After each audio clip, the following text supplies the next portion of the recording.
The cream-colored envelope sat on my kitchen counter like a pumpino waiting to explode. An invitation to the charity gala where my ex-husband Derek would be showing off his new trophy wife. Vanessa, 29 years old, blonde, perfect, living in my house, sleeping in my bed, raising my children. Everyone told me not to go. Stay home, Grace. Do not embarrass yourself. Let him win. Move on with your pathetic life. But then I opened the box my ex-husband's business partner left on my doorstep with a simple note. You deserve to know the truth. Inside, 4 years of evidence, emails between Derek and his assistant that made my stomach turn. Financial records showing he had been hiding millions of dollars from me. Security camera footage from his office that I can never unsee. My husband had not just cheated on me, he had systematically destroyed me while I slept beside him every single night. While I was burying my father, Derek was in Mexico with her. While I was raising our children, Derek was stealing our money. While I was defending him to friends, everyone already knew the truth. Everyone except me. The divorce left me with $50,000 for 23 years of marriage. Derek kept everything. The house worth over $1 million, the vacation home, his business, everything. I ended up in a tiny apartment working retail at 42 years old while Derek played the victim. Poor Derek, stuck with his crazy ex-wife who just will not move on. But here is what Derek did not know. I had evidence now, real evidence, and I was done being silent. So I decided to go to that gala after all. Me in my red dress and my box full of truth. And then something happened I never expected. His trophy wife called me, Vanessa, the other woman. And what she told me changed absolutely everything. This is the story of how I went from broken to standing on a stage in front of 500 people. The story of how the trophy wife became my ally instead of my enemy. The story of how I finally fought back against a man who thought he was untouchable. This is the story of how I stopped being a victim and became a warrior. My name is Grace Holloway, and this is what happened when I decided to tell the truth. You are going to want to hear every single word of this. Trust me. The cream-colored envelope sat on Grace Holloway's kitchen counter like a grenade with the pin already pulled. Just sitting there, waiting to explode her carefully controlled world into 1,000 jagged pieces. Grace stood at the counter staring at it. She had been standing there for 20 minutes now, maybe longer. Time felt strange these days. Slippery. The annual Children's Hospital Charity Gala. Black tie optional. Saturday evening at 7 o'clock at the Grand Ballroom downtown. She knew that ballroom intimately. Every crystal chandelier, every gold-trimmed column, every square foot of marble floor. Grace had helped organize this exact event for 12 consecutive years. 12 years of planning elaborate seating charts and negotiating contracts with expensive caterers and sweet-talking wealthy donors into opening their designer checkbooks. She had sat on the planning committee every single year, had her name printed in the program under special thanks. This year, her name was nowhere on the committee list. This year, she was not special anymore. Her phone buzzed against the chipped laminate countertop. The sound made her jump. Beth Carmichael calling, her best friend since their freshman year of college. The only person who still called these days. Everyone else had picked sides when the divorce became final. Most people picked Derek's side. Money had a way of attracting loyalty. Tell me you are not actually going, Beth said without any greeting. No hello, no how are you, just straight to the point. That was Beth. I have not decided yet. Grace. Beth's voice carried that particular tone. The one that meant she was about to say something Grace did not want to hear. He will be there, with her. Her, that single word hung in the air between them like smoke from a fire. Vanessa Pierce.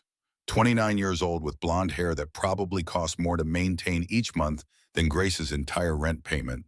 Perfect, polished, professionally beautiful in that way that came from expensive salons and personal trainers and probably a little cosmetic work around the eyes.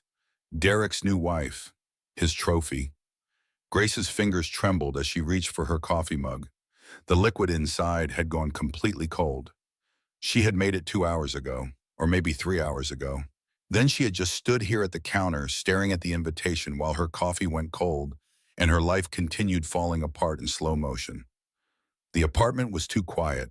She missed the noise, the chaos, the beautiful mess of family life.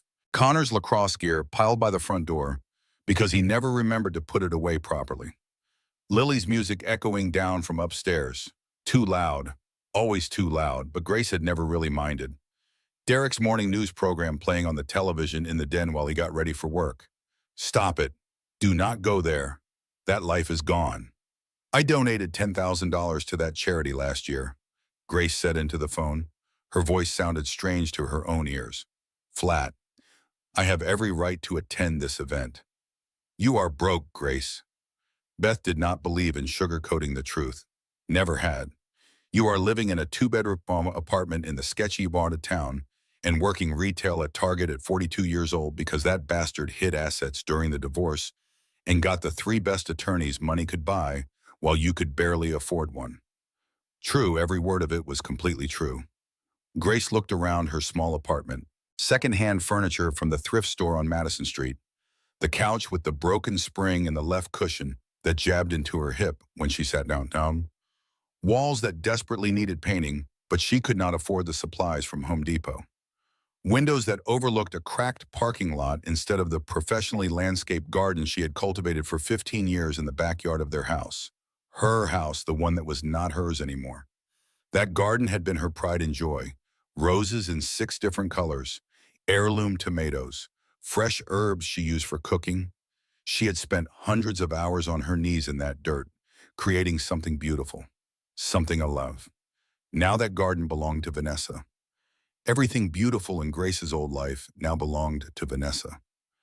Maybe that is exactly why I should go, Grace said quietly. Maybe I need to show up and prove I am not hiding. Not ashamed, not broken. The invitation felt heavy in her hands. Heavier than paper should feel. Mr. and Mrs. Derek Holloway request the pleasure of your company. Mrs. Derek Holloway, that title used to belong to Grace. For 23 years, that had been her identity, her name, her place in the world.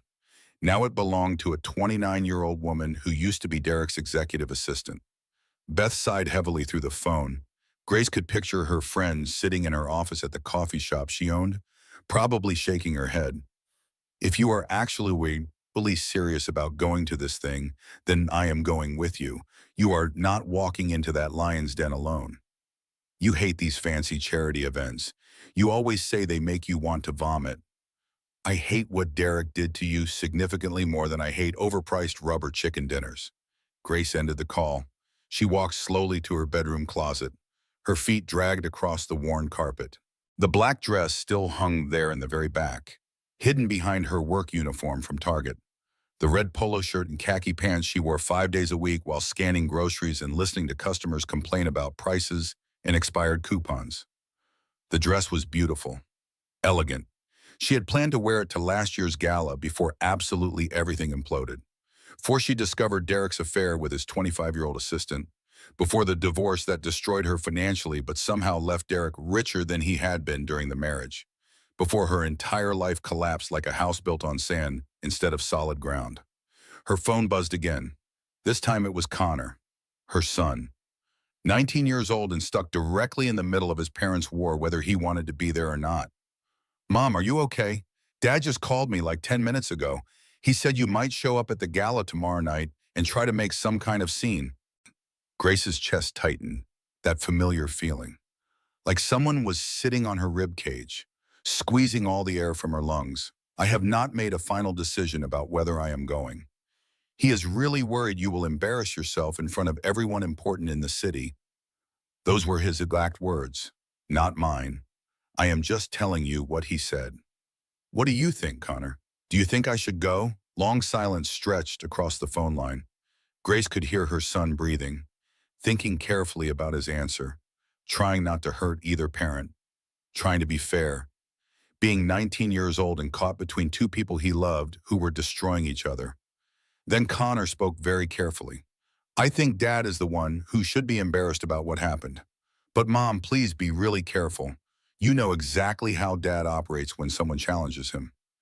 Yes, Grace knew precisely how Derek Holloway operated. 23 years of marriage had taught her everything about the man she had once loved more than her own life.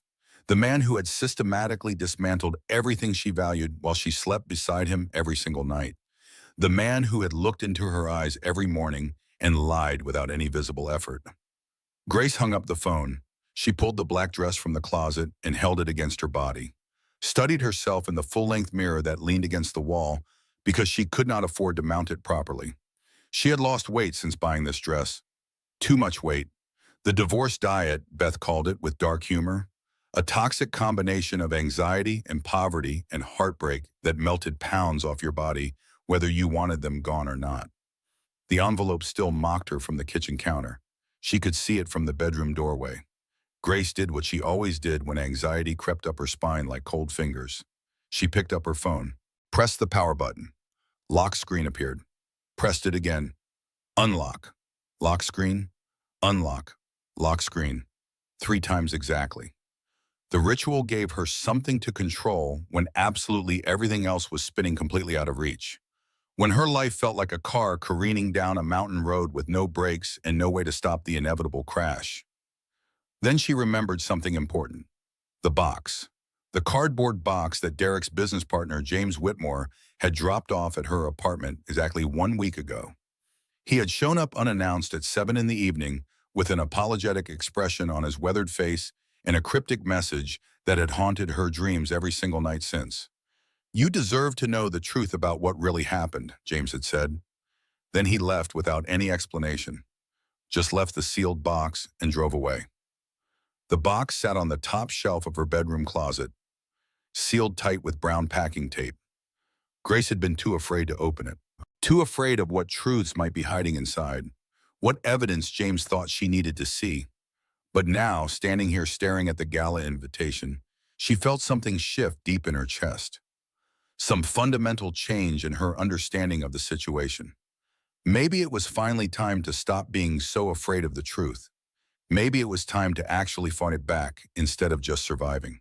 Grace had not opened the box yet. It sat on the top shelf of her closet like Pandora's box from those old Greek myths her mother used to read to her when she was a little girl. Some boxes were meant to stay closed forever. Some truths were better left buried in darkness where they could not hurt anyone. But tonight felt different somehow. Tonight Grace felt ready. She pulled the box down carefully. It was heavier than she expected. She set it on her bed. The packing tape resisted when she tried to peel it back. She had to use scissors. The tape gave way with a harsh ripping sound that seemed far too loud in the quiet apartment. Too violent. Too final. Inside the box were documents. Stacks and stacks of documents. Photographs. 3 USB drives with labels written in James's precise block handwriting. Timeline. Financial records. Email correspondence. And one more labeled simply the beginning. Grace's hand shook badly as she opened her laptop. The screen glowed blue in the darkening bedroom. She had forgotten to turn on any lights. The sun was setting outside her window. Shadows filled the corners of the room. She plugged in the first USB drive with trembling fingers. The one labeled email correspondence. Hundreds of files appeared on her screen. Maybe thousands. She recognized Derek's corporate email account immediately, the address he used for business. The earliest message in the folder was dated 4 years ago, July 15th. Grace remembered that date with crystal clarity. It was Connor's 15th birthday.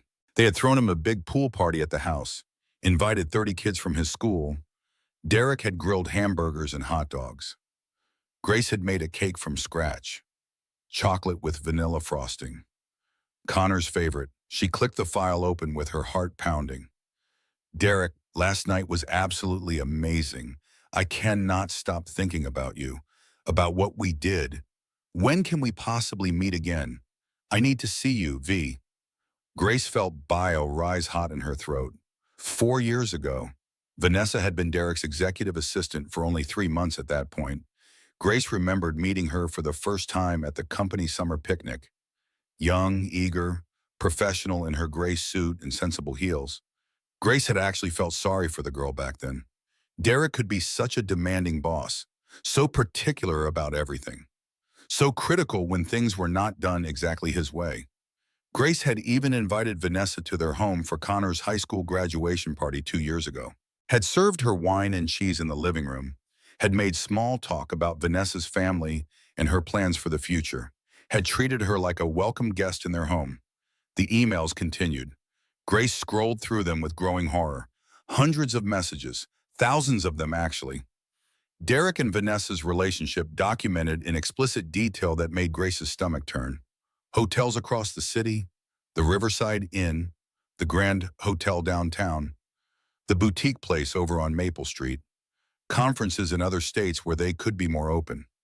That weekend, Grace had been in Ohio for her mother's funeral. Derek and Vanessa had been together at a resort in Cabo San Lucas, her mother's funeral. Grace had buried her mother while Derek was on a beach in Mexico with his mistress. Grace spoke out loud to the empty room. Her voice sounded strange, too loud. I am not crazy. I had every right to trust my husband. He was the liar, not me. He was always the liar. The words felt good somehow, like reclaiming something that had been stolen, like taking back her own reality from Derek's carefully constructed narrative. But there was so much more in James's box. Financial documents showing that Derek had been systematically moving money for at least 3 years, maybe longer. Setting up accounts Grace did not know existed. Accounts with her name carefully left off all the paperwork. Transferring marital assets to his mother Patricia's name, to shell companies with addresses in Delaware and the Cayman Islands, places where money could hide from divorce proceedings, to Vanessa herself. Derek had been giving their money to his mistress while telling Grace they needed to cut back on household expenses. He had been planning this divorce for years before Grace even knew their marriage was in any kind of trouble, before she suspected anything was wrong at all. Grace remembered the marriage counseling sessions Derek had suggested 18 months ago. She had been so hopeful, so grateful that he wanted to work on their relationship. His concerned face across from the therapist, as he explained with such apparent sincerity that Grace seemed unstable lately. Paranoid about nothing, jealous without any real cause or evidence. The therapist who had nodded sympathetically at Derek and then prescribed Grace medication for severe anxiety disorder. The whole time Derek sat there in that therapist's office looking so worried about his wife's deteriorating mental health, he had been actively sleeping with Vanessa, meeting her at hotels, taking her on trips, giving her money from their joint accounts. The whole time he had been telling Grace and everyone else that she was imagining problems in their marriage, he had been systematically hiding money from her. The whole time he had been building his exit strategy, Grace had been defending him to friends who tried to warn her that something seemed off. She had called them judgmental, told them they did not understand Derek's work stress, his pressure, his responsibilities. The realization hit Grace like a physical blow directly to her chest, hard enough to knock the wind from her lungs. She had been played, manipulated, gaslit for years. The man she had loved and trusted and built an entire life with had been methodically destroying that life while she slept beside him every night. Grace's phone rang. The sound made her jump. Lily calling this time, her daughter. Mom, please do not go to the gala tomorrow night. Please, Dad is absolutely freaking out about it.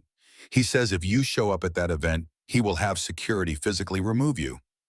Did he actually say those words to you? He said you are not thinking clearly right now, that the divorce was really hard on your mental health and you need significantly more time to adjust to your new reality. Adjust. As if discovering your husband's 4-year affair and financial abuse was something you simply adjusted to, like moving to a new city or getting a different haircut or learning to drive a stick shift. Just a small life change that required a brief adjustment period. Lily, I need to ask you something very important. Did you ever see your father with Vanessa? Before the divorce, I mean. Did you ever see them together in any way that seemed inappropriate or wrong? Silence stretched across the phone line. Too long, heavy with things unsaid. Lily, are you still there? Mom, I really do not want to be stuck in the middle of this situation. That is not an answer, sweetheart. Her daughter's voice cracked. Grace could hear tears. I saw them together once at Dad's office Christmas party 2 years ago. I came back early from getting punch at the refreshment table, and they were standing in the hallway right outside Dad's private office. They did not see me there. They were just standing really close to each other. Way too close. Her hand was on his arm. He was looking at her in this way that seemed wrong. I told myself I was imagining things, that I was being paranoid like you always seem to be about Dad. Grace closed her eyes. Even her children had sensed something wrong in the house. Even they had picked up on the wrongness in the air. I pretended not to notice things, Grace said quietly, more to herself than to Lily. I made excuses for him. Every single time, I convinced myself I was the problem. Too suspicious, too jealous, too much, always too much for him. Mom, are you still there? Are you okay? I am here, baby. Thank you so much for telling me the truth. I know that was not easy. After hanging up with Lily, Grace opened another file folder from James's box. Photographs spilled out across her bed like playing cards. Derek and Vanessa at restaurants around the city. Antonio's on Fifth Street, the steakhouse downtown. That little French place Grace had always wanted to try, but Derek said was too expensive. Holding hands in parking garages when they thought no one could see them.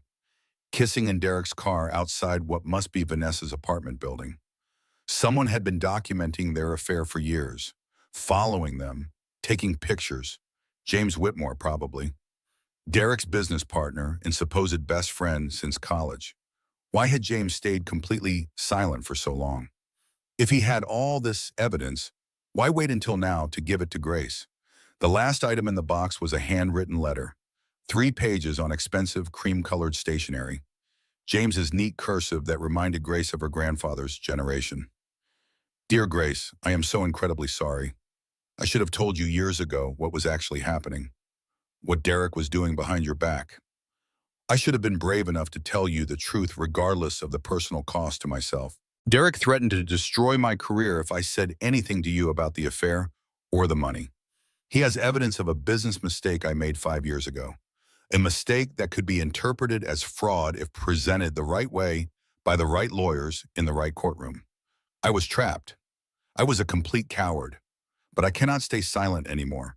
I cannot watch him destroy you and just stand by doing nothing. What Derek did to you in the divorce proceedings was criminal, completely criminal. He manipulated absolutely everything. The judge who somehow ruled in his favor on every single motion, the attorneys who convinced you that you could not afford to fight, the financial disclosures that were incomplete at best and fraudulent at worst. You deserve justice. You deserve truth.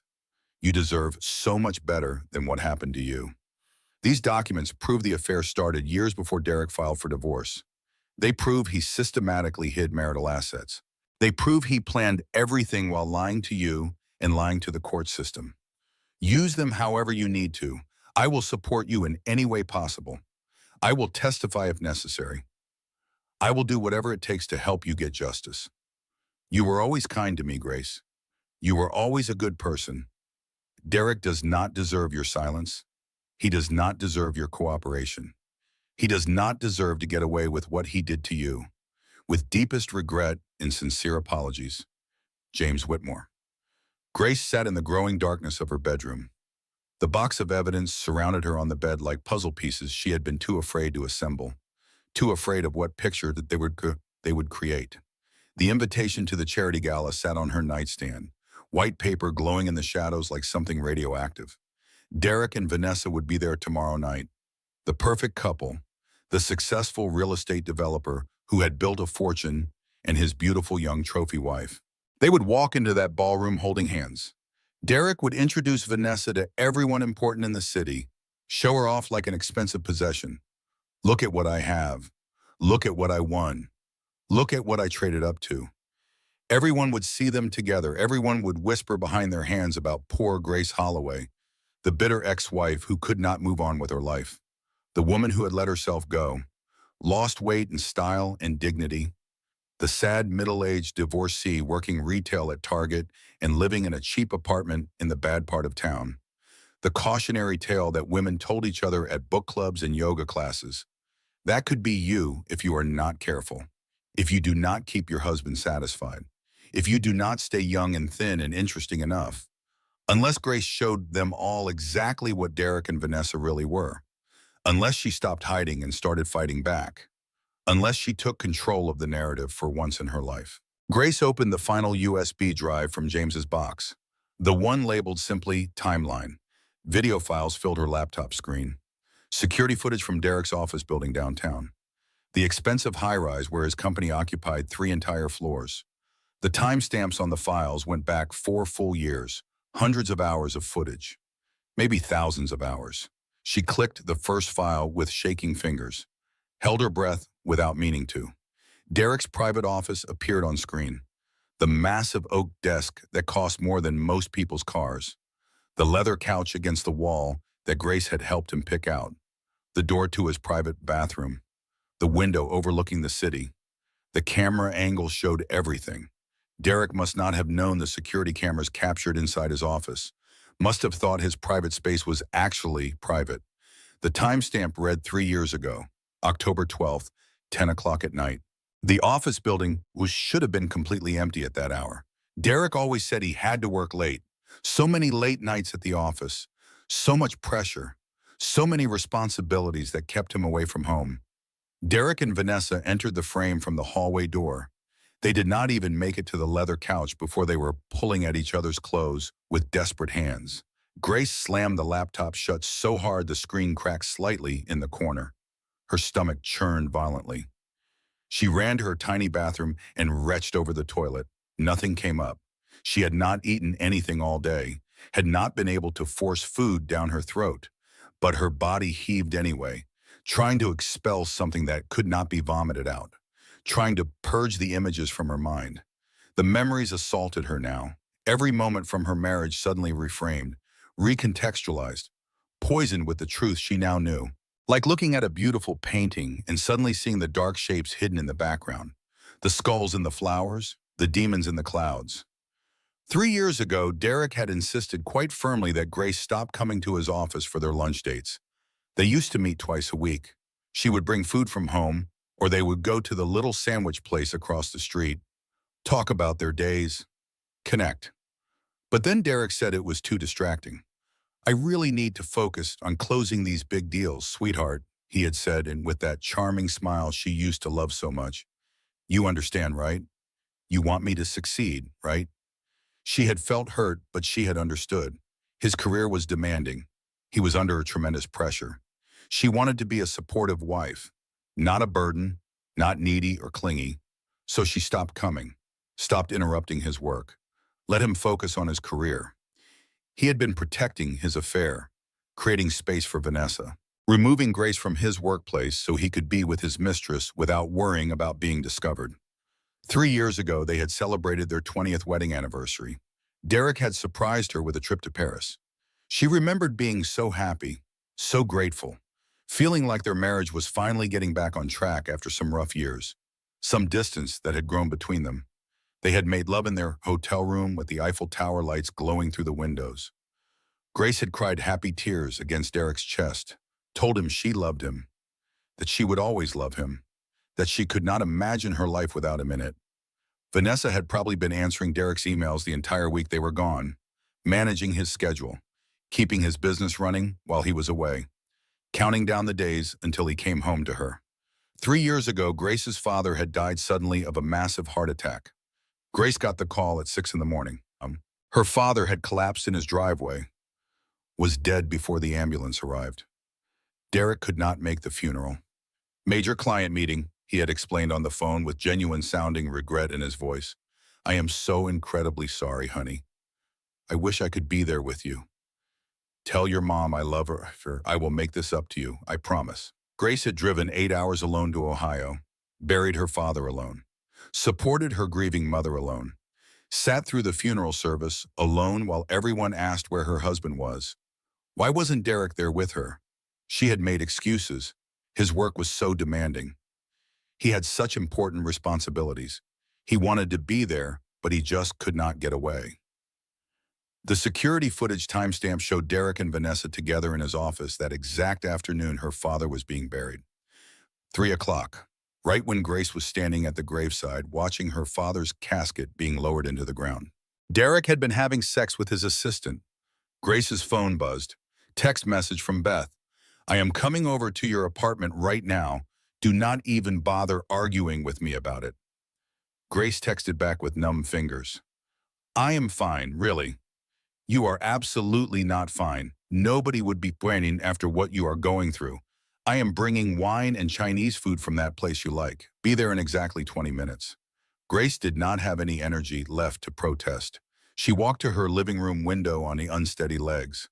The parking lot stretched below, cracked asphalt and faded yellow parking lines, old cars and overflowing dumpsters, a man walking his dog, a teenager skateboarding despite the sign saying no skateboarding. Normal life continuing while Grace's world exploded. In her old life, she had looked out over a crystal blue swimming pool and professionally landscaped gardens. The tennis court where she and Derek had played doubles with Connor and Lily on beautiful summer evenings. The sounds of her children laughing. The smell of flowers blooming. That house belonged to Derek now. Derek and Vanessa. The trophy wife was living in Grace's home, sleeping in Grace's bed, probably wearing some of the expensive clothes Grace had left behind in her hasty exit during the divorce, using Grace's kitchen, swimming in Grace's pool, living Grace's life while Grace worked at Target and ate ramen noodles and counted pennies to pay rent. Grace did something she had not done in many months. She opened the cardboard box of photo albums she had packed when she finally moved out of the marital home. Most of her belongings were still in a storage unit because this tiny apartment was far too small to hold 23 years of accumulated life. 23 years of memories and possessions and proof that she had once been happy. Connor as a baby, round face, huge blue eyes. His first birthday party with chocolate cake smeared across his chubby cheeks. Lily learning to walk in the backyard, chasing butterflies. Family vacations to Disney World when the kids were small. The Grand Canyon when they were older. That cabin in the mountains they used to rent every summer for 2 weeks. Building campfires, telling stories, feeling like a real family. Every single photograph was contaminated now. Poisoned. In this beach picture from 10 years ago, had Derek been texting Vanessa between building sandcastles with Connor?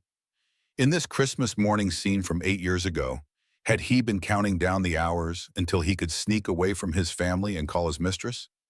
In this photo of their wedding anniversary dinner from 5 years ago, had he been thinking about Vanessa while kissing Grace goodnight? Grace turned pages slowly, studying images of her old life like evidence at a crime scene. Her wedding album. She looked impossibly young in the photos. 21 years old, hopeful and innocent and desperately in love, in that way only young people can be. Derek looked so handsome in his black tuxedo. They were both grinning like complete fools who truly believed love conquered everything, who thought their happiness was guaranteed, forever and ever, till death do us part. His vows echoed in her memory with perfect clarity. She could still hear his voice, young and confident and full of promise. I promise to love you, honor you, and cherish you in sickness and in health, for richer or poorer, forsaking all others, as long as we both shall live. Forsaking all others. The words were completely meaningless. Just sounds people made in churches to get what they wanted. Just a performance for family and friends. Empty promises that evaporated the moment real life got difficult or boring or inconvenient. The doorbell rang. Beth entered carrying plastic bags that smelled amazing.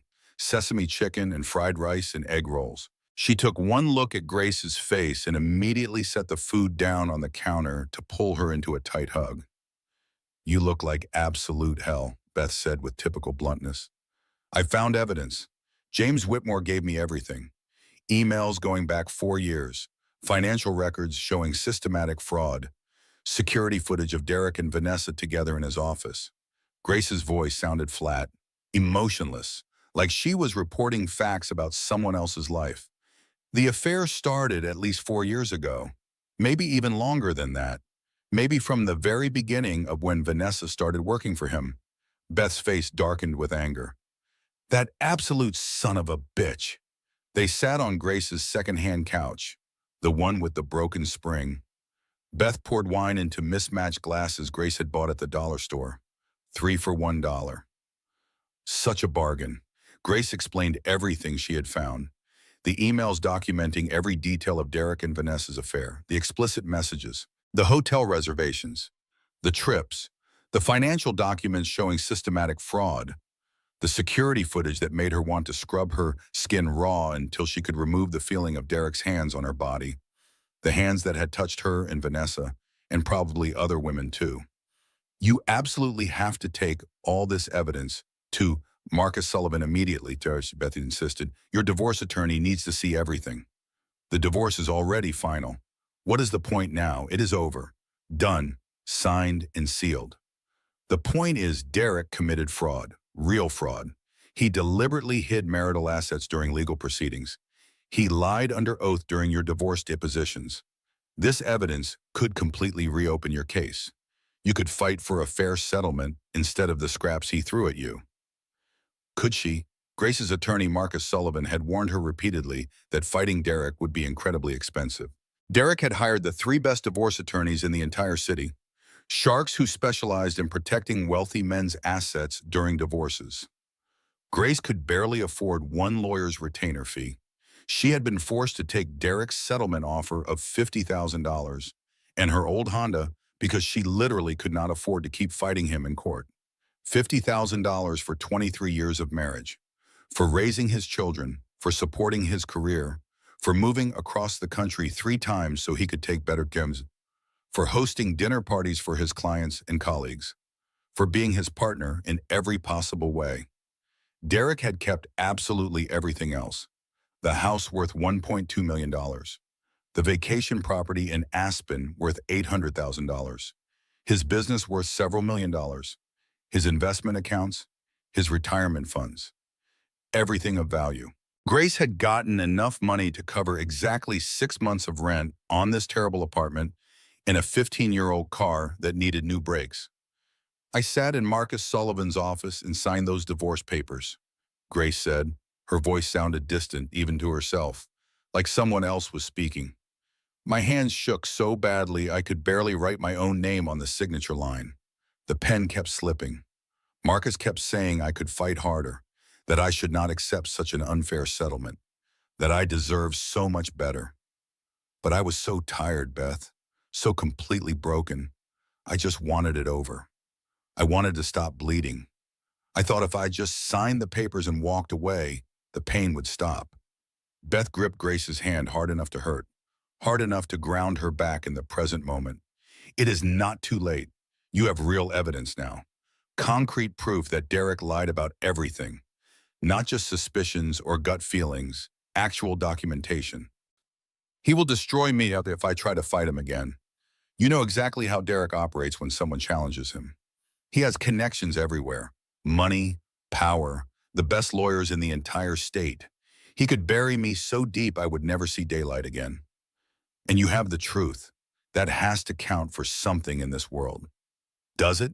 Grace wanted to ask. Does truth actually matter when the other person has unlimited resources and absolutely no conscience?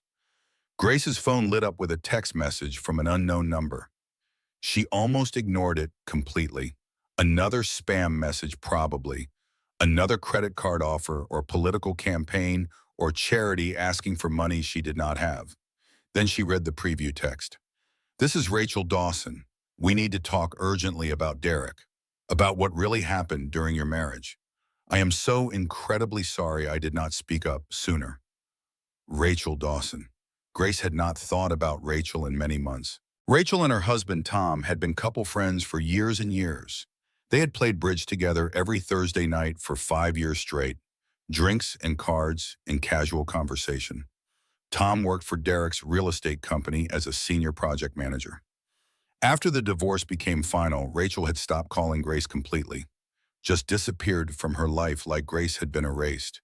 Grace texted back with trembling fingers. What do you mean? 3 dots appeared on the screen.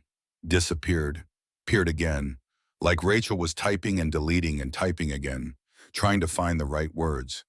I knew about the affair with Vanessa. Tom and I both knew about it.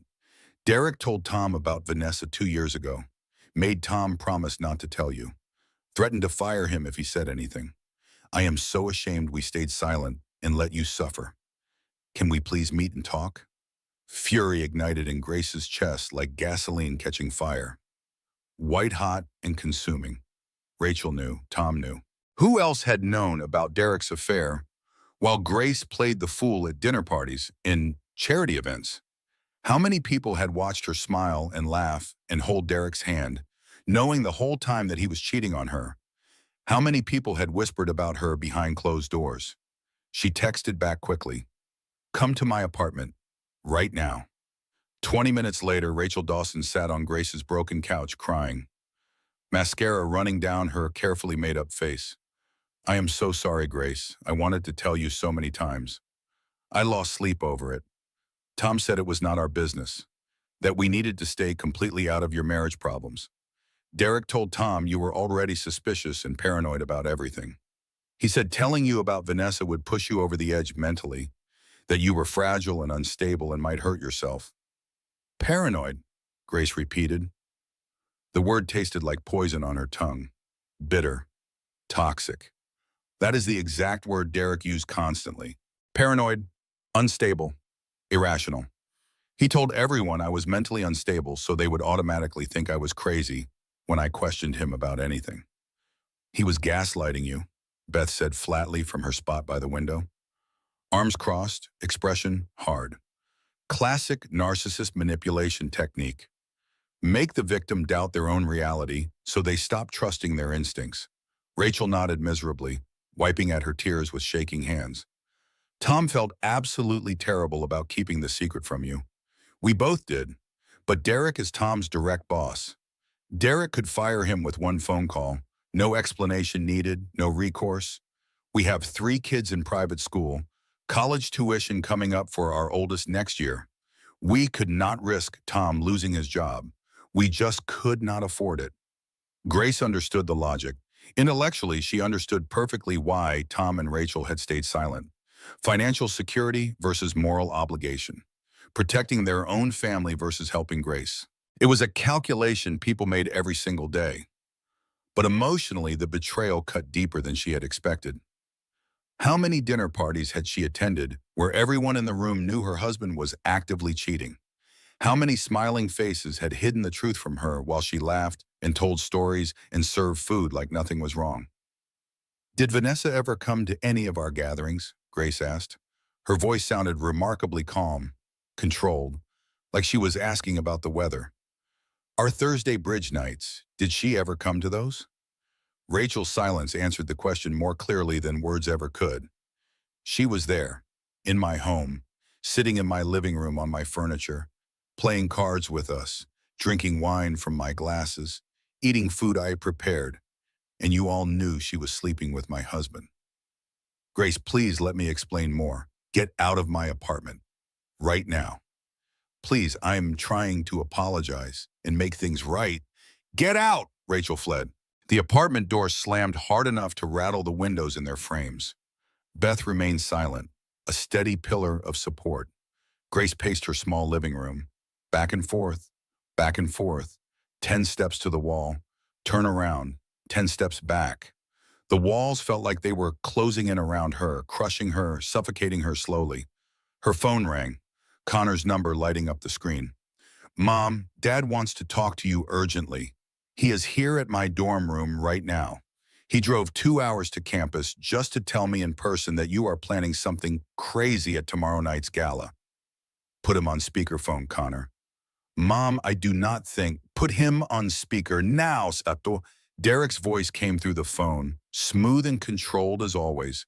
That voice that had once made Grace feel safe and loved. Now it just made her skin crawl. "Grace, let us please be reasonable adults about this situation."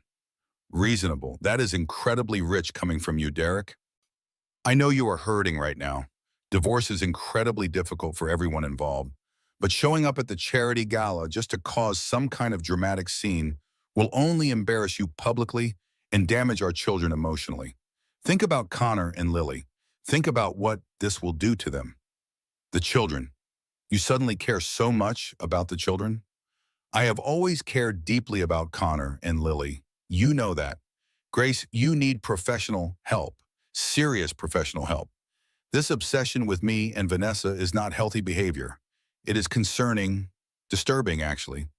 There it was again, the subtle accusation wrapped in false concern. The implication that Grace was mentally unstable, unhinged, dangerous, that she needed psychiatric intervention. Derek was already controlling the narrative before Grace even made a single move, setting her up to look crazy if she spoke out, making sure everyone would doubt her credibility. "I deserve better than this," Grace said. Each word came out clear and strong. "I deserved honesty from my husband. I deserved respect. I deserved faithfulness. I deserved a husband who actually kept his wedding vows instead of breaking them repeatedly for years. I do not know what lies someone has been filling your head with. I have evidence, Derek, real evidence, not suspicions, not feelings, actual documentation. Emails between you and Vanessa going back 4 years, financial records showing you systematically hid marital assets, security footage from your office, everything." Silence on the phone line, complete silence. Grace could almost hear Derek's mind working, calculating his next move, running through his options. "Grace, be very careful about what you say next. If you are planning to slander me publicly with false accusations, I will have absolutely no choice but to take serious legal action against you. Defamation, slander. I will sue you for everything you have left." "Legal action? You mean like the legal fraud you committed during our entire divorce proceedings?" "I did no such thing. That is a complete lie.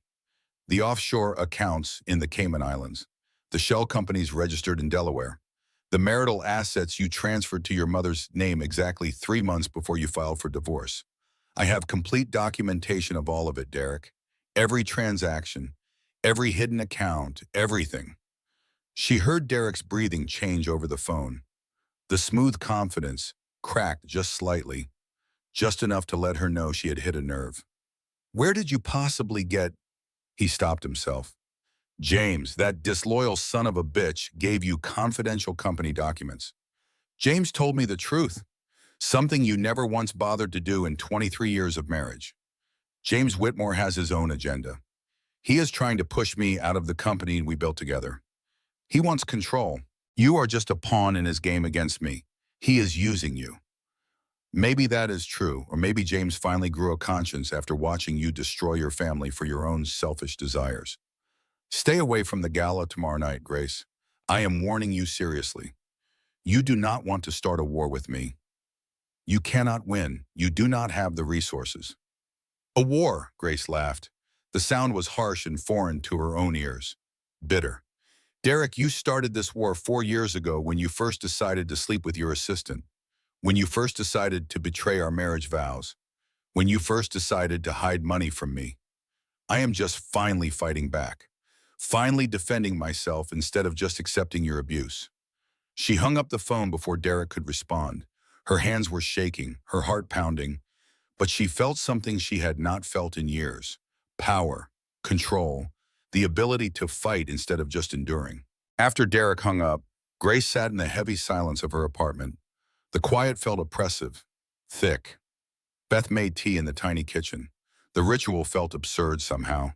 Tea for trauma, tea for betrayal, tea for the moment your entire life revealed itself as an elaborate lie constructed by someone you trusted completely. "You rattled him," Beth observed as she brought 2 mismatched mugs to the couch. "That is definitely good. He will retaliate hard." Derek always retaliates when someone challenges him or threatens his control. "Let him try. You have real evidence now, not just accusations or hurt feelings."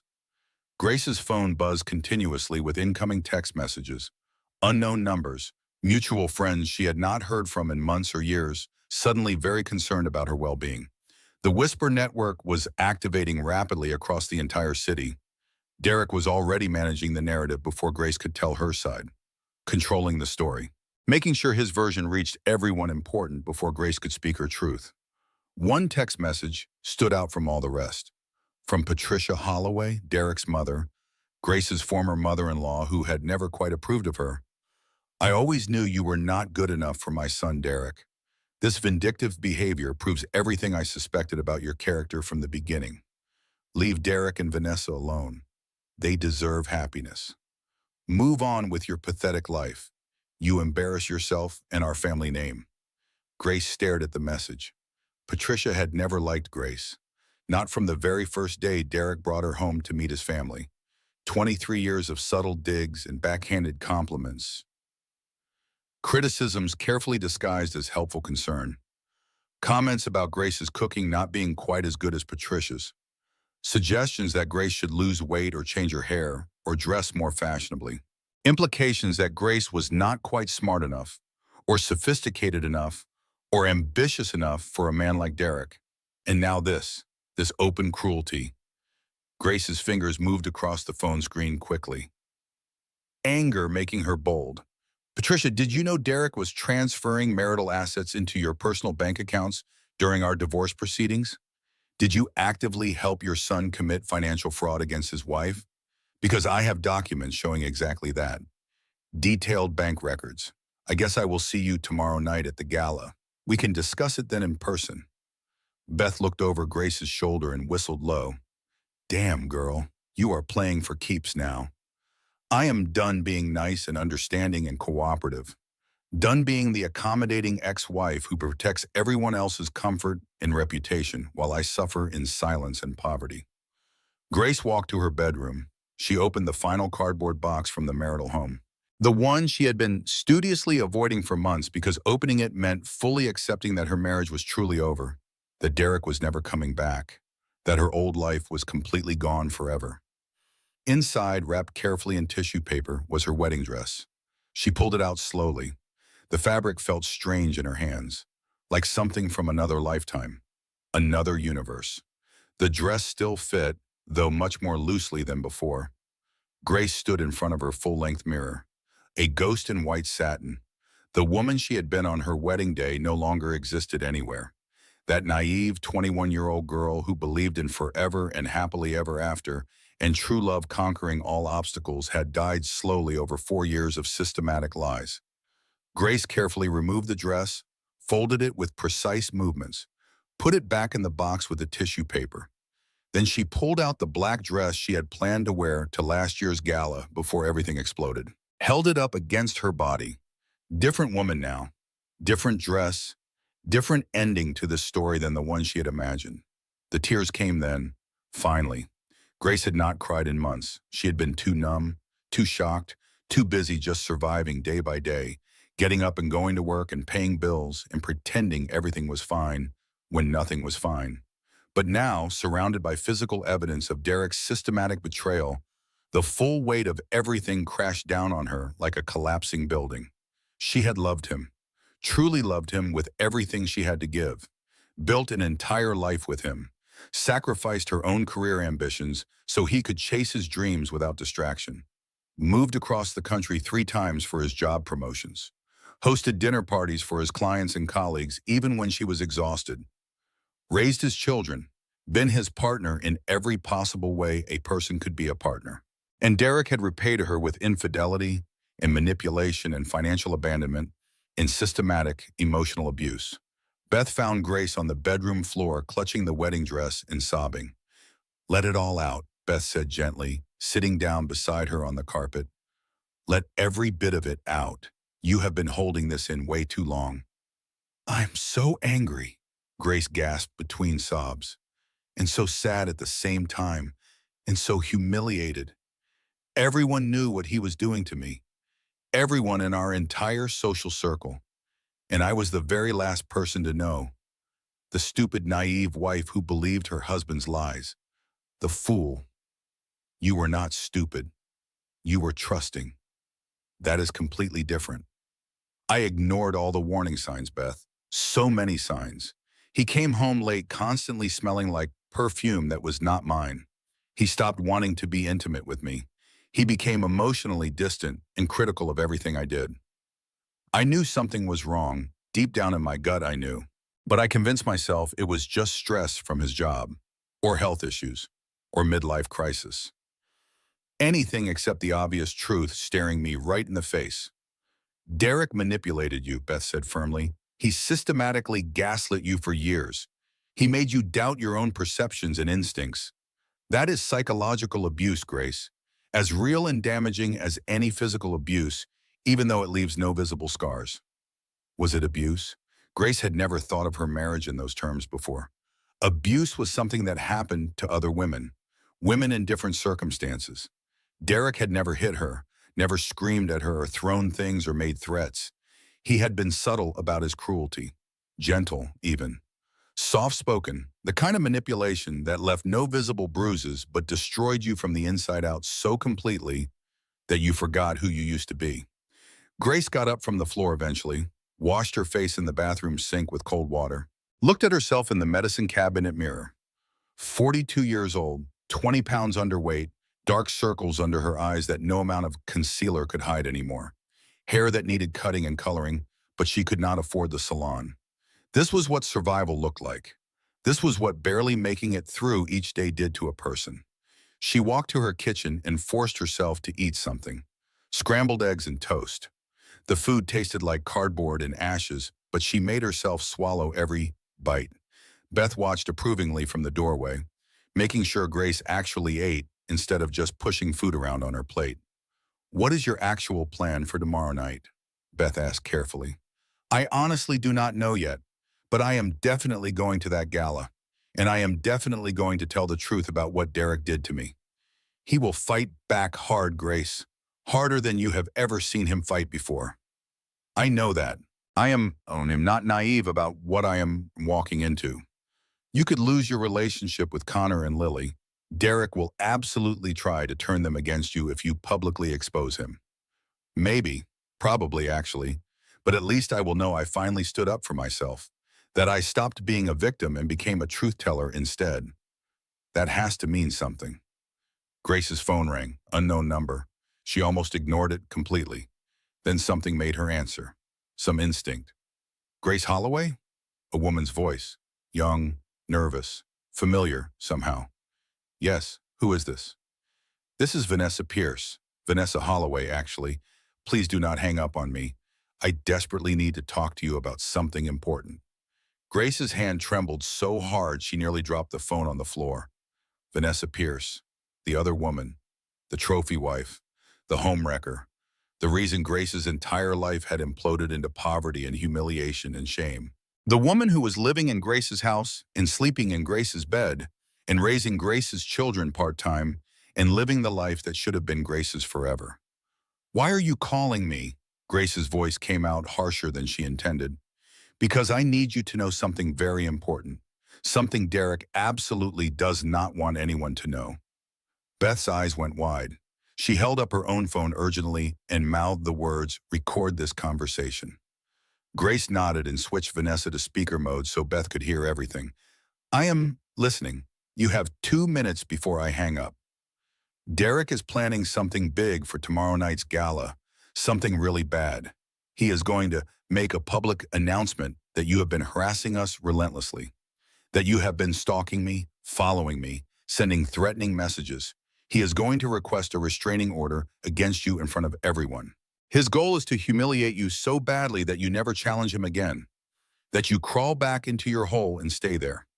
Grace's blood ran ice cold through her veins. "Why would you possibly tell me this? What is your angle? What do you want from me?" "Because I am not who you think I am, and Derek is definitely not who I thought he was when I married him 6 months ago." "What does that mean?" Long silence on the phone. Grace could hear Vanessa breathing, could hear traffic sounds in the background. She was outside somewhere, away from Derek, away from the house. Then Vanessa spoke again, her voice shaking. "Can we please meet somewhere, face to face? There are things you need to know, things I need to tell you about Derek, about what he really is." "Is this some kind of trap? Is Derek listening to this conversation right now? Is he coaching you on what to say?" "No, God, no. He is at a business dinner downtown with clients. He has no idea I am calling you. Grace, please. I am trying to help you. I am trying to help both of us. Why would you possibly want to help me? You destroyed my marriage. You took my husband. You are living in my house. You won. You got everything you ever wanted from this situation.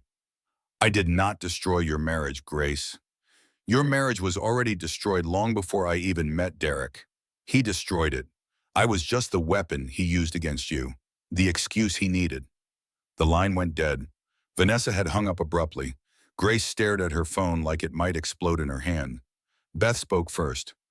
"That was the strangest conversation I have ever heard in my entire life. It has to be a trap.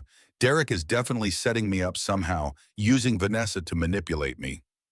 Maybe, or maybe Vanessa is actually telling you the truth for once. Why would she tell me the truth? She is married to Derek now, legally his wife. She won the prize. She got everything she wanted, the rich husband, the big house, the lifestyle. Beth's expression turned thoughtful. She walked to the window and stared out at the parking lot. Did she really win, though? Think about it logically, Grace.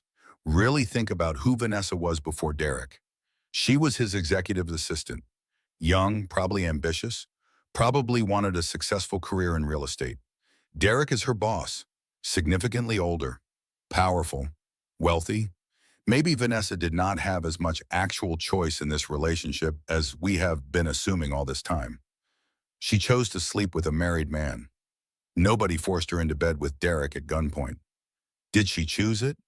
Or did Derek manipulate her the same exact way he manipulated you for 23 years? He is really good at manipulation, Grace. It is his specialty, his talent. Grace had not seriously considered that possibility before.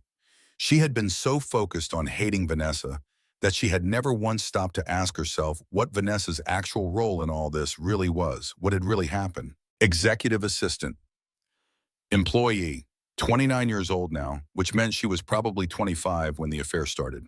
Derek was 45, 16 years older than Vanessa. Her direct supervisor at work, the person who controlled her paycheck and her career advancement and her professional future. If Derek did manipulate Vanessa into the affair, Grace said slowly, then she is as much a victim as I am, another woman he used and abused. Or Vanessa has finally realized what kind of man she actually married, and now she desperately wants out but does not know how to escape. Grace's phone buzzed with a new text message. Vanessa again. Coffee shop on Elm Street, tomorrow morning at exactly 10 o'clock. I will prove I am telling the truth. I have evidence you need to see before the gala tomorrow night. Evidence that will change everything. Beth looked at Grace seriously. Are you going to meet her? I think I have to. I need to know what she knows. On that night, Grace could not sleep at all, not even for 5 minutes. She lay in her small bedroom staring at the ceiling, watching shadows move across the cracked plaster. The conversation with Vanessa replayed in her mind on an endless loop. The young woman's voice had sounded genuinely scared, desperate even. But Grace had trusted Derek completely for 23 years. Look where that blind trust had gotten her. Divorced and broke and alone. Her phone lit up in the darkness. Text from Connor. Mom, please be really careful. Dad is super angry about something. He is talking about getting more lawyers involved. He mentioned something about a restraining order. I do not want you to get hurt worse than you already are. Another text immediately after. This one from Lily. Mom, whatever you are planning for tomorrow night, please do not do it. Please. Dad says you are going to embarrass yourself badly in front of the entire city. Everyone we know. I cannot handle any more drama between you two. I just cannot take it anymore. Grace's heart broke into smaller pieces. Her children. They did not know the full truth yet about what their father had done. Derek had controlled the narrative with them too, carefully crafted the story. Poor Dad struggling to deal with his mentally unstable ex-wife. Poor Dad trying to move on with his life and find happiness, while Grace caused constant problems and drama. The hardest part is knowing my children do not understand what really happened, Grace whispered to the empty room. They think I am the problem. They do not see what their father really is yet, what he did to me, to all of us. But maybe after tomorrow night's gala, everyone would finally see the truth. Maybe the light would finally shine on all of Derek's lies. Maybe justice was actually possible. Grace got out of bed at 2 in the morning, wide awake. She pulled out all the evidence from James's box, began organizing it methodically, emails printed out and highlighted with important passages marked, financial documents carefully tabbed and annotated with explanatory notes, security footage transferred to multiple USB drives as backup in case something went wrong with the technology. If she was actually going to war with Derek Holloway, she needed serious ammunition. At 2:30 in the morning, Grace found herself in the kitchen, cleaning compulsively. Not just tidying up, deep cleaning, scrubbing the baseboards with an old toothbrush, organizing the cabinets alphabetically by food type, wiping down the inside of the refrigerator, the kind of frantic panic cleaning that happened when everything else in your life felt completely out of control and you desperately needed something, anything that you could actually control. By 4 in the morning, her tiny apartment sparkled. Every surface gleamed, every item in its perfect place. And Grace had made her final decision about what came next. She was going to that charity gala tomorrow night. She was meeting Vanessa beforehand to hear what she had to say. And she was telling the truth about Derek no matter what happened next, no matter what it cost her, no matter who believed her. The truth needed to be told. The coffee shop was nearly empty when Grace arrived the next morning at exactly 10 o'clock. She scanned the room carefully, looking for any sign of Derek or his private investigator or anyone who might be watching. A few college students hunched over laptops, an elderly couple sharing a muffin, a businessman reading the newspaper. No sign of Vanessa anywhere. Maybe this whole thing was just an elaborate setup after all.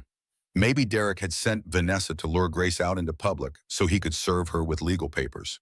Or maybe Vanessa had cold feet and decided not to show up. Grace was about to leave when she finally spotted her. Corner booth in the very back. Baseball cap pulled low over her face. Oversized sunglasses hiding most of her features. Baggy sweatshirt despite the warm weather. Trying desperately to be invisible. Vanessa Pierce, the woman who had destroyed Grace's life. Except up close, Vanessa looked nothing like the confident, trophy wife Grace had been imagining all these months. She looked exhausted beyond words, frightened, and so young, younger than Grace remembered. Just a girl, really, a scared girl who looked like she had not slept in days. "Thank you so much for coming," Vanessa said. Her voice trembled noticeably. "I was not sure you would actually show up." Grace slid into the booth across from her, kept her face neutral, gave nothing away. "Talk. You have exactly 5 minutes before I leave." Vanessa removed her sunglasses with shaking hands. Grace saw the bruise immediately, faded to yellow and green, but still clearly visible if you knew to look for it. On her left cheekbone. The shape suggested fingers, someone's hand. "Did Derek do that to you?" "That is not the main reason I asked you here to meet me. But yes, 3 days ago, we had a really bad argument about tomorrow night's gala. About you, actually. I told him he was being way too aggressive in his plans, that he should just leave you alone. He said I did not understand how dangerous you were to our life together. How you could destroy everything we had built. Then he hit me. Dangerous. So now I am dangerous to him. Derek is absolutely terrified of you, Grace. More scared than I have ever seen him. Because you know things now. Things that could completely destroy him and his reputation and his business.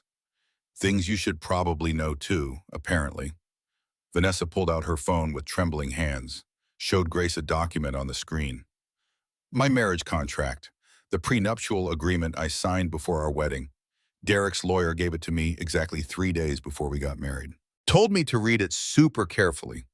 But I was so excited and in love and overwhelmed that I just signed without really reading or understanding the fine print." Grace read the terms carefully.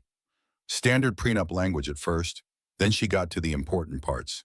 If Vanessa left Derek within 5 years of marriage, she would get absolutely nothing. $0. Not even basic spousal support for living expenses. If Derek left her, she would get a modest settlement of $100,000.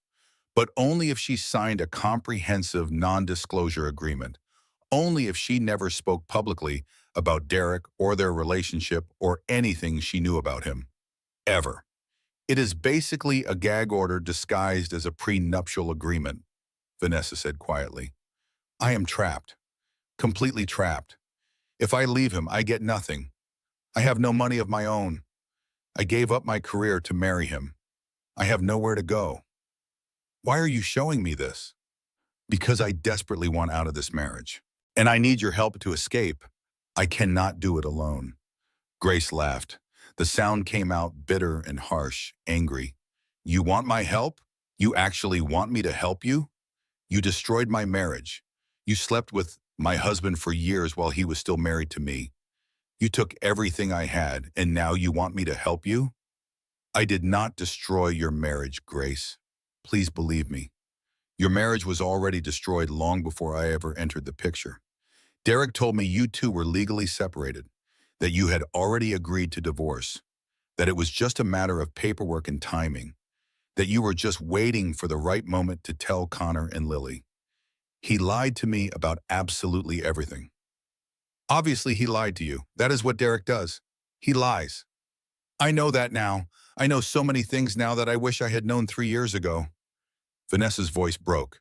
Tears started streaming down her face.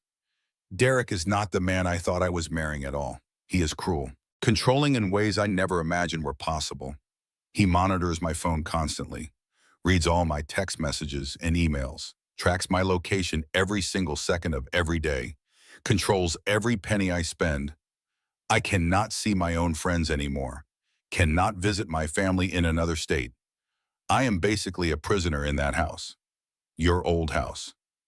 Grace studied Vanessa carefully, really looked at her for the first time since the divorce, and saw herself reflected back.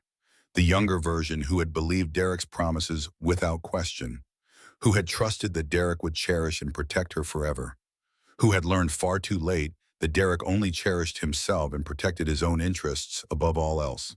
Why did you really call me, Vanessa? What do you actually want? Because Derek is planning something huge for tomorrow night's gala, something terrible. He is going to announce publicly that you are mentally unstable and dangerous. He is going to present fake evidence of harassment, emails that I did not write, text messages I did not send, security footage that has been digitally manipulated to make you look like a stalker. He is framing me.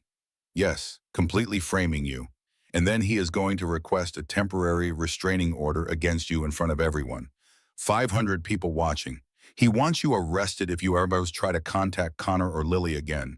He wants full custody of your children with no visitation rights for you.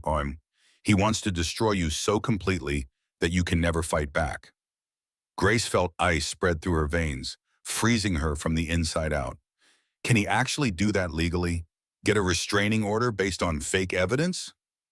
With enough money and the right lawyers? Yes, he absolutely can. The system is not designed to protect people like us, Grace. It is designed to protect people like Derek. What exactly do you want from me, Vanessa? Why take this risk to warn me? I want to help you expose him publicly. I have evidence too. Different evidence than what you have. Things Derek does not know I've found. Secret bank accounts he has hidden from both of us. Additional offshore holdings. Business deals that are completely illegal. Money laundering. And I have this. Vanessa pulled out a small USB drive from her purse. Security footage from the house. From Derek's home office that he thinks is completely private. Footage of him with other women. Multiple different women. He has been cheating on me almost constantly since before we even got married. I am not the first woman he has done this to. I will not be the last. Grace was not surprised at all. Of course Derek was cheating on Vanessa too. Of course he was. That was simply what Derek did. Lying and cheating were as natural to him as breathing. It was his fundamental nature. You are still legally his wife, Grace pointed out carefully. You could be charged with theft if you took that footage without his permission. He could have you arrested. I do not care anymore. I honestly do not. I want out of this marriage, and I want Derek to pay for what he has done to both of us, to all the women he has used and discarded. What are you actually proposing we do? We go to the gala together tomorrow night. We walk in as a united front. You bring all your evidence. I bring all my evidence. We expose him publicly. Everything, every lie, every affair, every fraud, in front of everyone who matters in this entire city. They will just think we are vindictive ex-wives, bitter women who cannot move on. Let them think whatever they want. At least the truth will finally be out there in the open. At least people will know what Derek really is behind his expensive suits and charming smile. Grace considered carefully. This plan was incredibly risky. Dangerous even. Derek would definitely retaliate in ways she could not even imagine yet. He always retaliated when someone challenged his control or threatened his image. But what did Grace actually have left to lose at this point? Her dignity? Already destroyed. Her financial security? Already gone. Her children's respect? Derek was systematically working to poison that anyway. Maybe it was finally time to stop playing defense. Time to stop just reacting to Derek's moves. Time to start playing offense instead. All right, Grace said slowly, but we do this exactly my way.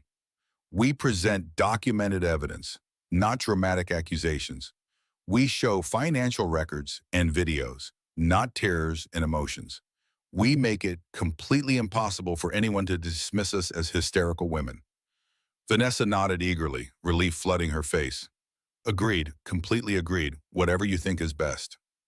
They spent the next 2 hours at that coffee shop planning every single detail, organizing all the evidence into a coherent presentation, coordinating their approach, deciding who would say what and when. By the time they finally left, Grace felt something she had not felt in many long months. Hope. Actual real hope that justice might be possible.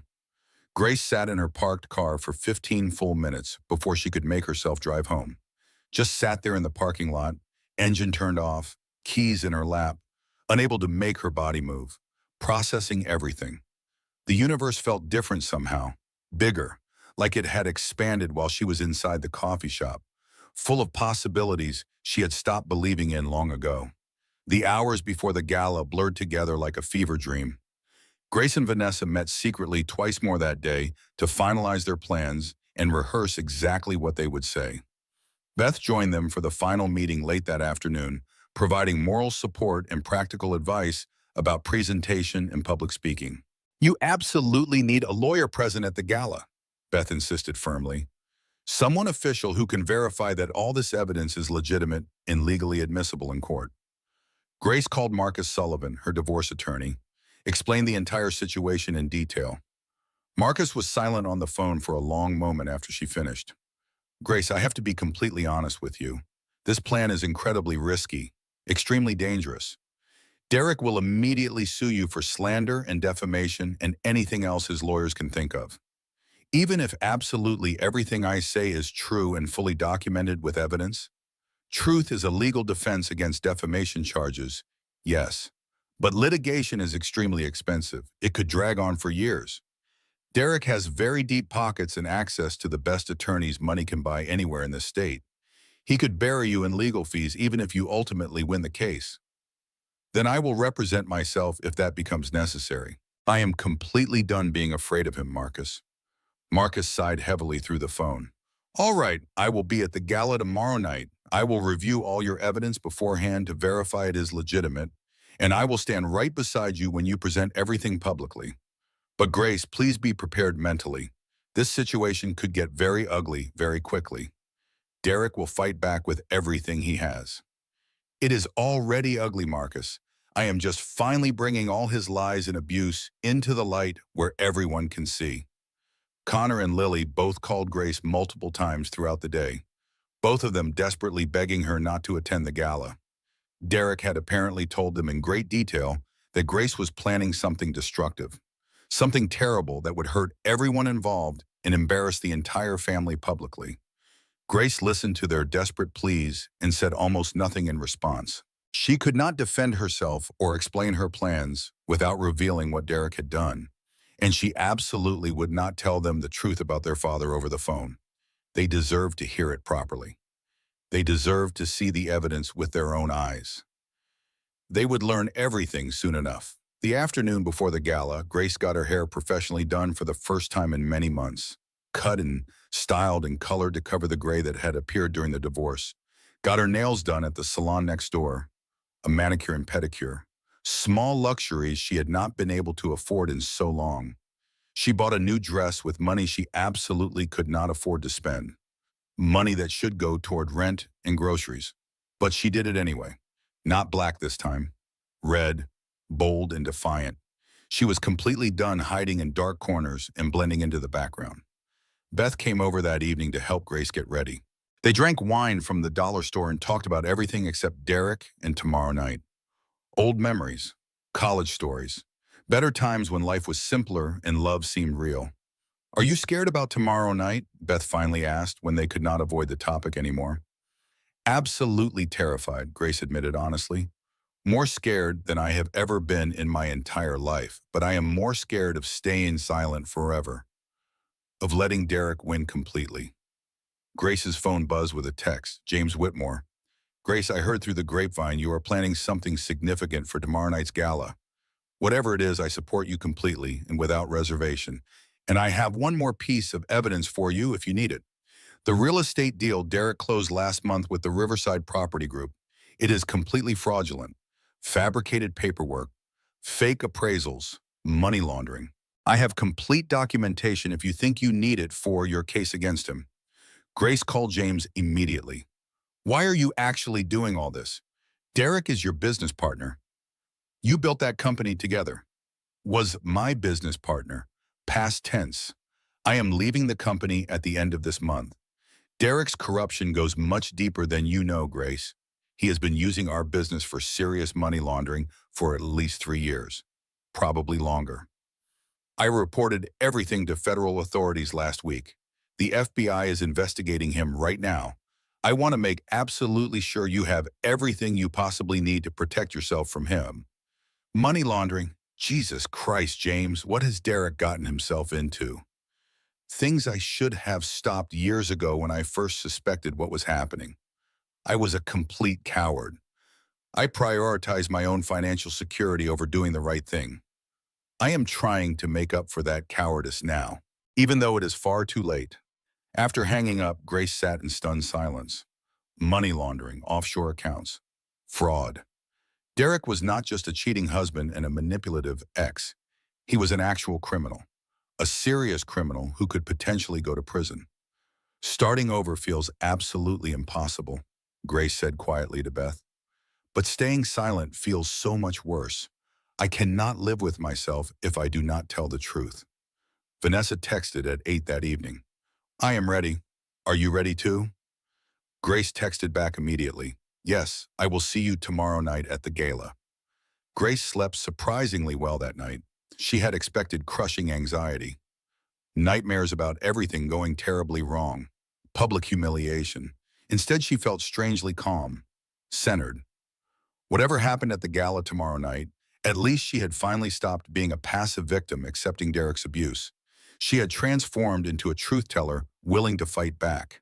The Children's Hospital Charity Gala sparkled with wealth and status and barely concealed social climbing. Grace arrived with Beth and Marcus Sullivan at exactly 7:30. The grand ballroom looked exactly as she remembered. Crystal chandeliers, gold-trimmed columns, marble floors polished to a mirror shine. Every head in the room seemed to turn when she walked in. Whispers spread like wildfire through the crowd. Poor Grace Holloway. She actually showed up. Can you believe it? Coming here to see her ex-husband parade his trophy wife around? How pathetic. How desperate. Let them whisper. Let them judge. Let them think whatever they wanted. They would know the real truth soon enough. Derek stood near the bar with Vanessa on his arm like an expensive accessory, a trophy to display. She looked absolutely stunning in a white designer gown that probably cost more than Grace's entire monthly salary. The perfect trophy wife, young and beautiful and elegant. Derek looked smug and confident, completely in control of his world. He had already won this war in his mind, or so he thought. Grace walked past them without acknowledging either one, did not even glance in their direction. Found her assigned table near the back of the ballroom. Sat down with her back straight, waited patiently for what would come next. Derek approached during the cocktail hour. Vanessa stayed back near the bar, watching everything carefully with fearful eyes.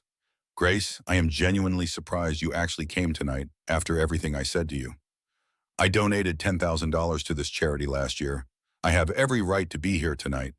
About that generous donation, we both know you cannot afford to donate anything this year. You are struggling financially quite badly from what I understand. It is honestly sad to watch you like this. Is it sad? Because from where I sit, I may have lost money in our divorce, but I gained something much more valuable than money. I gained clarity about who you really are. Derek's smile did not reach his cold eyes. Clarity, is that what you are calling your obsession with me and Vanessa these days? I am not obsessed with you, Derek. I am simply informed.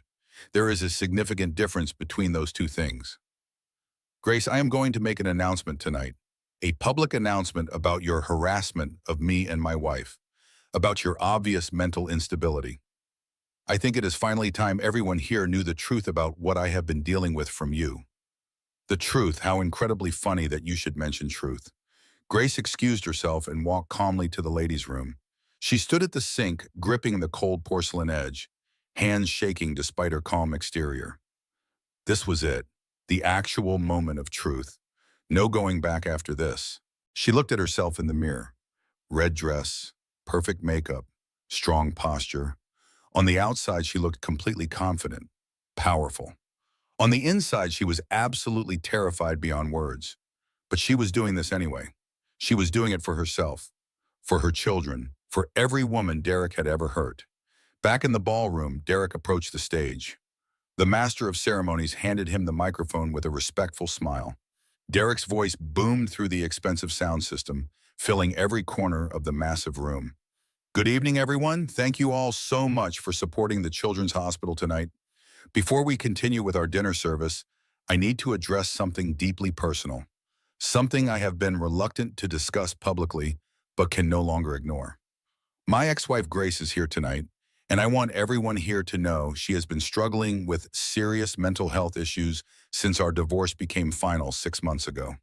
Shocked gasps rippled through the crowd of 500 guests. Hands flew to mouths, eyes went wide. Grace stood up slowly from her table.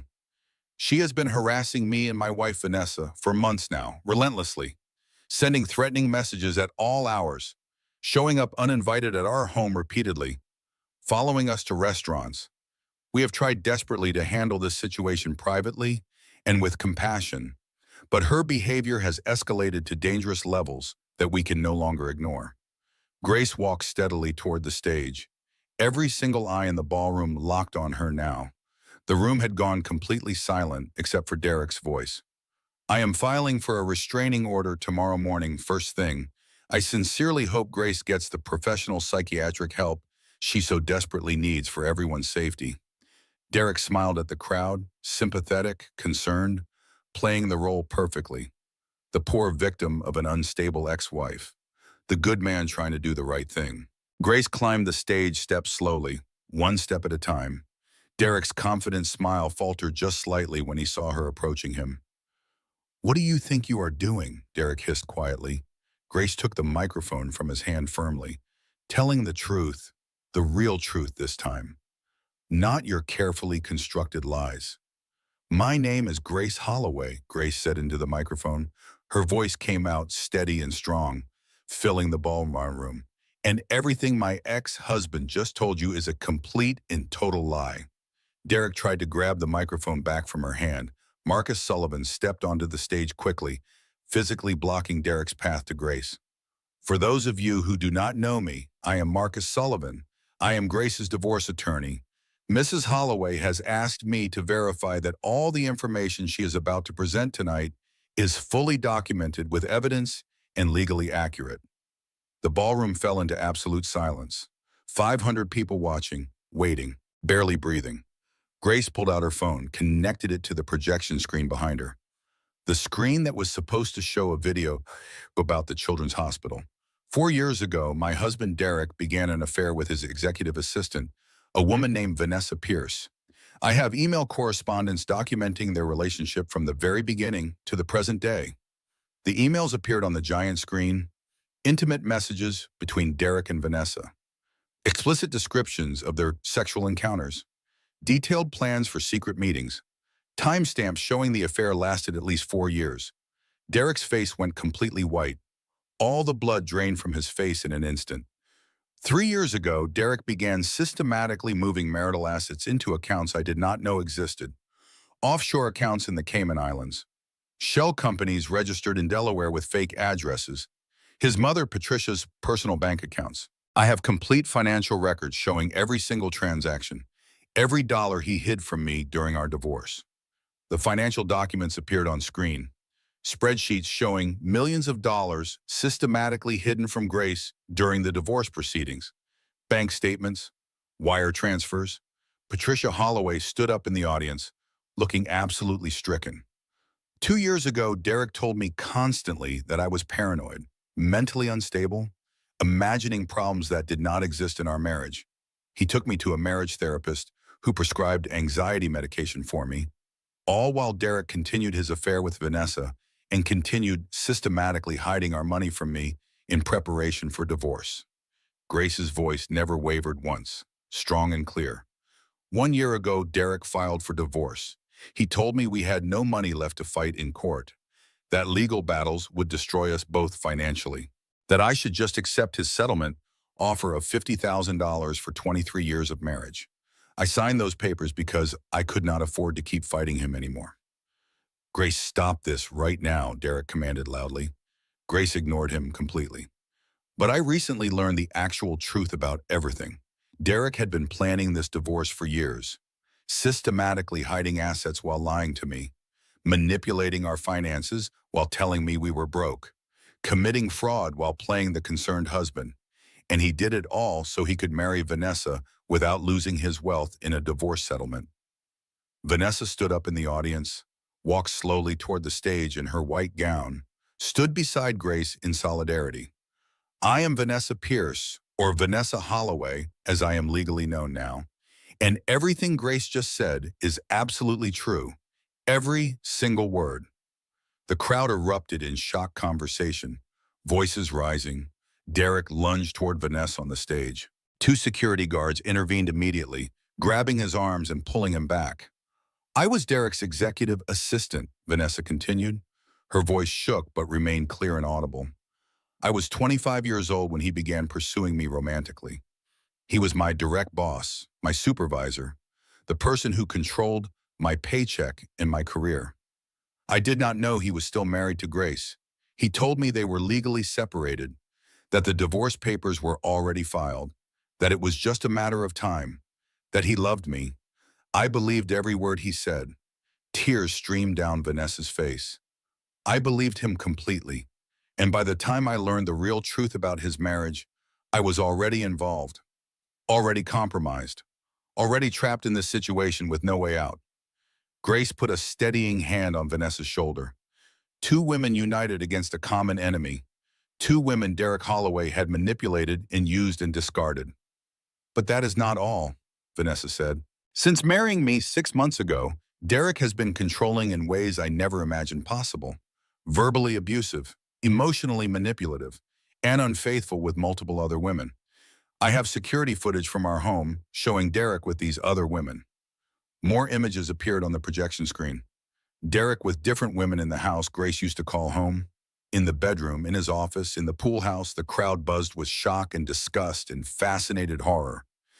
Derek Holloway is not the man he pretends to be in public, Grace said clearly, looking directly at him. He is a serial liar, a habitual cheater, a financial fraud, and possibly a serious criminal.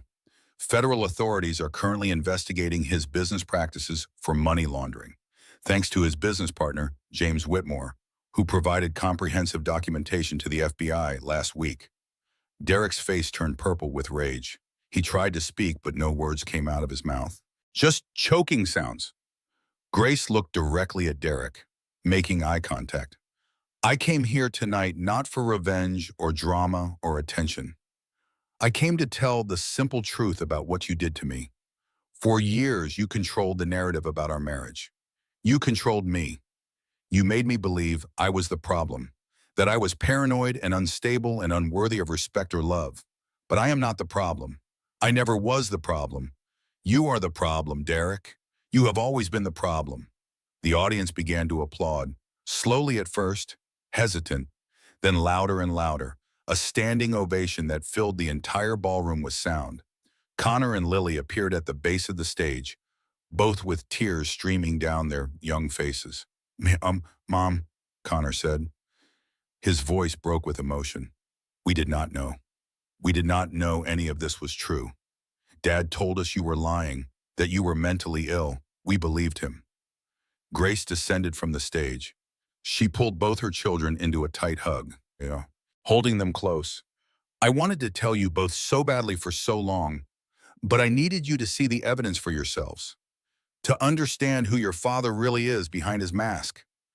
Derek stood alone on the stage now, abandoned by everyone, exposed completely, his carefully constructed life crumbling around him like a house built on lies and sand. Patricia Holloway approached Grace hesitantly.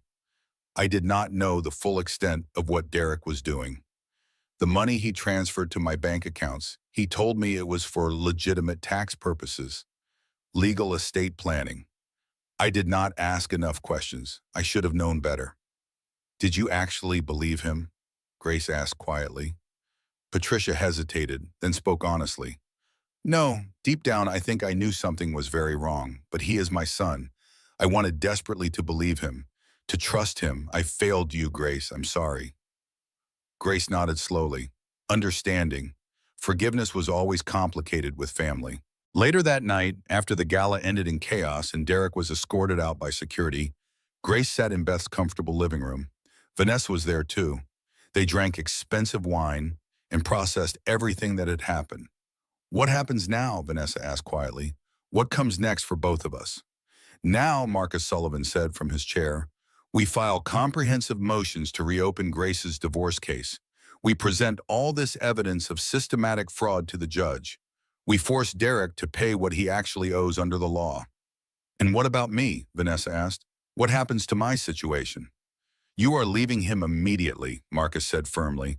Tonight if possible. I already called a colleague who specializes in these exact cases. She is expecting your call. She will help you get out safely. I do not care about the prenuptial agreement anymore, Vanessa said. I do not care about Derek's money. I just want out of this marriage. I just want to be free. You will need an excellent attorney to fight that prenup, Marcus said. But you have a strong case now. Abuse, fraud, duress. A good lawyer can break that agreement. Thank you so much for everything. Vanessa looked at Grace, really looked at her. I'm so sorry. For everything. For my part in all of this. For the pain I caused you. Grace studied the young woman carefully. This girl who was also a victim of Derek's systematic manipulation. I am sorry too. For hating you before I understood your actual situation. For blaming you instead of Derek. Can we maybe be friends? Vanessa asked hesitantly. Eventually? Not now, but someday? Maybe, Grace said honestly. Someday when we have both healed. Right now we are allies against a common enemy, and that is enough for both of us. Grace returned to her small apartment very late that night. Alone with her thoughts, the parking lot stretched below her window, not beautiful. Not what she had imagined for her life at 42 years old. But it was honest, real, true hers. Derek would face serious consequences now. Legal consequences for his crimes. Financial consequences for his fraud. Social consequences for his lies. Grace would finally get justice. Or at least she would get truth and closure. Connor and Lily would need significant time to process everything they had learned tonight, to understand what really happened, to rebuild their relationship with their mother and fundamentally reconsider their relationship with their father. That healing would take months, probably years. But at least now they finally knew the truth. Knowledge was power. Grace looked at her reflection in the dark window. 42 years old, starting completely over from nothing. But this time she was starting from a foundation of truth instead of lies, building on solid ground instead of quicksand. Her phone buzzed one final time. Text from James Whitmore. This is James. Thank you for what you did tonight. Derek is officially out of the company. The board voted unanimously for his immediate removal. You saved a lot of people from his corruption. You are significantly braver than you know, than you probably feel right now. Grace smiled, set down her phone, closed her eyes. She had been Derek's wife for 23 long years. His victim for at least 4 of those years. But she was not a victim anymore. She had transformed into something new. She was a survivor, a truth teller, a warrior, a woman who had faced her worst nightmare and somehow come out the other side stronger than before. The trophy wife had not won after all. Neither had Derek. Grace had won by refusing to stay silent, by refusing to accept Derek's lies as her reality, by standing up and fighting back with documented truth instead of accepting abuse. And that was enough. That was everything. In the quiet of her small apartment, Grace finally understood something fundamental about life and love and loss and survival. The opposite of love was not hate. It was indifference. And she was almost there, almost free of Derek's hold on her emotions and her identity and her sense of self, almost ready to build a life that was truly and completely and authentically hers, a life based on truth instead of lies, a life worth living. Tomorrow she would start seriously rebuilding, start planning her actual future instead of just surviving her painful present, start believing again that good things were possible, that happiness was achievable, that love might exist somewhere out there for her. But tonight she would simply rest in the victory, and that was more than enough. So that is my story. The truth I finally told after years of silence. Derek is facing federal charges now. The FBI investigation James mentioned, completely real. My divorce case was reopened. I am fighting for what I actually deserve. Vanessa got out safely. She is rebuilding her life too. We talk sometimes, not friends yet, but allies, survivors. Connor and Lily, it has been hard, really hard.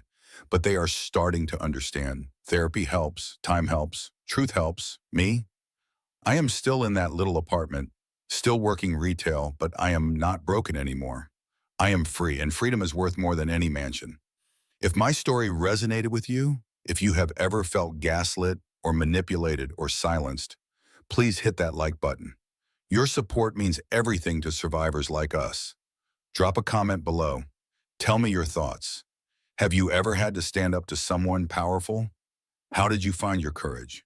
Share this video with someone who needs to hear it, someone who is struggling, someone who needs permission to tell their truth.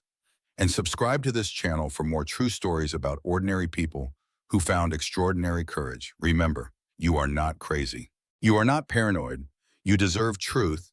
You deserve respect. You deserve justice. Thank you for listening to my story.